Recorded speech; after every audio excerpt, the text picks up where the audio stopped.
The corrupt FBI goes after PolyMarket. We've covered a lot of PolyMarket because they were able to properly predict the election outcome. Welcome to the Doug TenNapel channel. I'm Doug TenNapel, and we're here in exile. Happy together. Patriots are always having more fun when we are together, and you're not alone in exile. Here's Fox Business on their investigation of the FBI's investigation of PolyMarket, which is a scam. The CEO of PolyMarket, New York City home, raided by the FBI yesterday, happening just 1 week after the betting agency successfully predicted the outcome of the presidential election. Now, we did a lot of quoting of PolyMarket because they kept showing Trump so strong, and we were wondering why they were often getting things right in a way that the normal polls got wrong. This happened yesterday morning. The FBI raided the Manhattan home of 26-year-old PolyMarket CEO Shane Coughlin. Now, here's Shane Coughlin. This is at a party with Tim Walz. My warning to Democrats was always, if you go for these guys,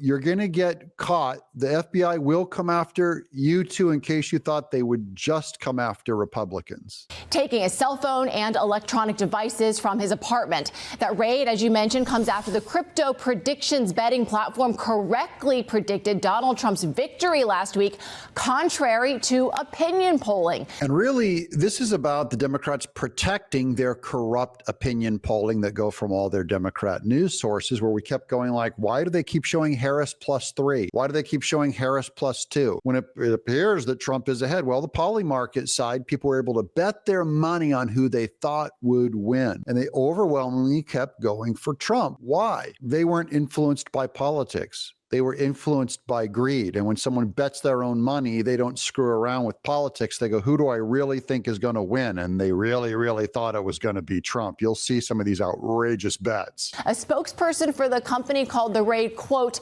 obvious political retribution by the outgoing administration. And Coughlin, the CEO, added this in an X post for himself, quote, it's discouraging that the current administration would seek a last-ditch effort to go after companies they deem to be associated with political opponents.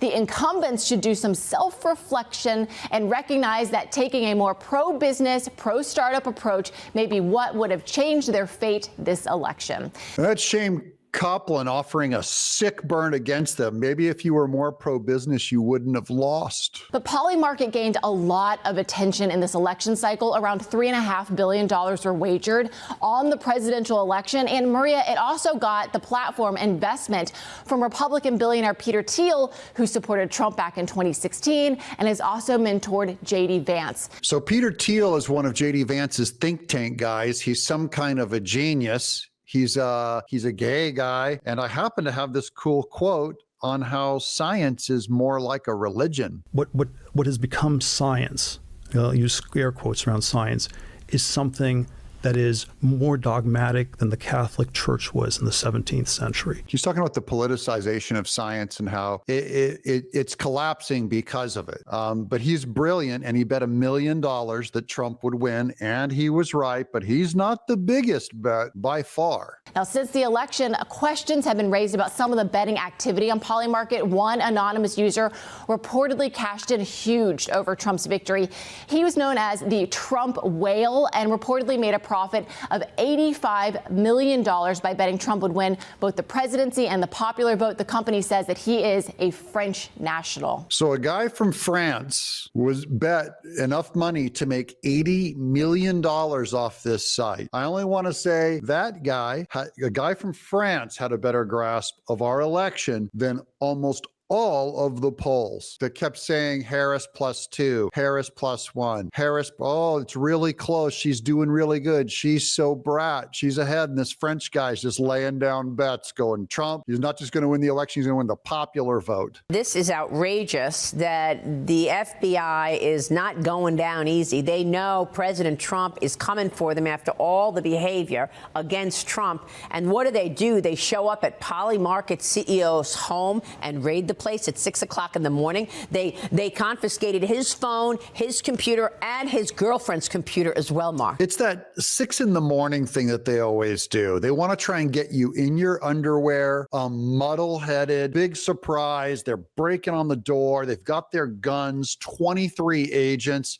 And of course, they take his girlfriend's computer also, just in case you're not terrified enough. They did nothing wrong. I mean, they accurately showed that the money, the smart money, was on President Trump. I can almost guarantee that if Kamala Harris won the election, there would have been no raid. Yeah. Right? I guarantee that, too. And that's our two-tiered justice system. If you do the same thing as a Democrat, you're safe. But if you do it in any way that somehow benefited a Republican, the FBI is at your door 6 in the morning, guns pointed at you, 23 agents, and will take your girlfriend's laptop, too. That's a two-tiered justice system. Like, is that normal? Is that what happens when people are questioning somebody's business practices, that you have 28 FBI guns show blazing, up, guns blazing. While you're sleeping? Total It's one thing to show up during working hours and say we're concerned about business practice or question them, but this is a extreme reaction that you can't help but wonder what's going on there. Well, I'll tell you what's going on. They're trying to chill everyone. This is stormtrooper totalitarian stuff. When they talk about Trump being a dictator on day one, this is what dictators really do with their FBI and their IRS. Democrats do it. Remember that when your friends say, I didn't want to vote for Trump because he said he'd be a dictator. No, your side acted like a dictator for years. I'll tell you one thing, it confirms the speculation that the DOJ and the FBI are running scared of Donald Trump coming back to the White House, and it's because they know what they've done to him. Yes. Beginning with the Russia collusion lie, to the impeachments when they were sitting on Hunter Biden's laptop, to the indictments. And the list is long. They know what they've done to him. They know he's going to try to see some accountability. And that's what's behind his nomination of Matt Gaetz. He's a bulldog, and right. Trump wants a bulldog. Matt Gaetz is a bulldog. He's going to straighten all this out. That's why they're really afraid of Matt Gaetz. All of the corruption in Washington, D.C. is afraid of someone like Matt Gaetz, a guy who will tear into them and straighten things out. They do not want to be exposed. That's why we support Matt Gaetz.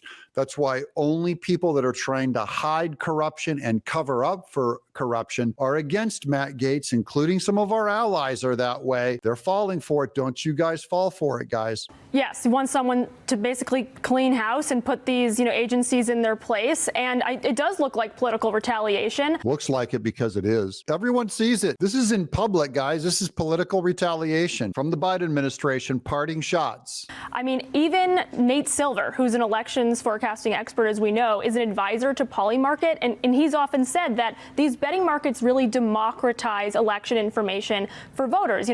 Financial elites have been able to put money on races with, derivatives and other things, but average Americans didn't really have that chance, and they do through these prediction markets, which tend to be more informative in many ways than some models. And that's the anti-elitism side of this whole thing. They don't want the people to do what elites get to do on betting on these markets, which they've all gotten to do. And now when a couple of pedestrian schmoes like you and I, regular people, get to bet, then they're going to shut it all down and treat them with a special amount of brutality just to make sure everyone learns their lesson. It's interesting because you never really see this kind of stuff with Democrats.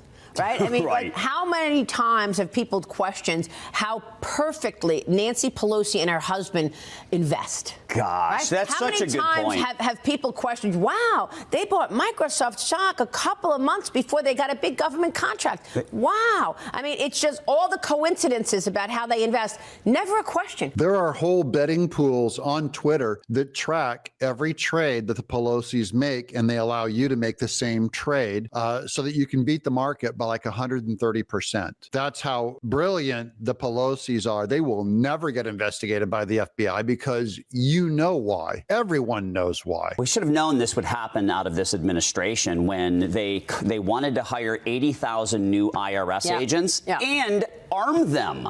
You're going to arm accountants? Wow. Wow. What? Yeah, because they're coming after us. And overwhelmingly, all those accountants, though they were said to be sicked on people who make over 400,000, the actual records show, that they ended up auditing and going at people who make under 200,000, which means normal middle class people. I'm Doug in exile.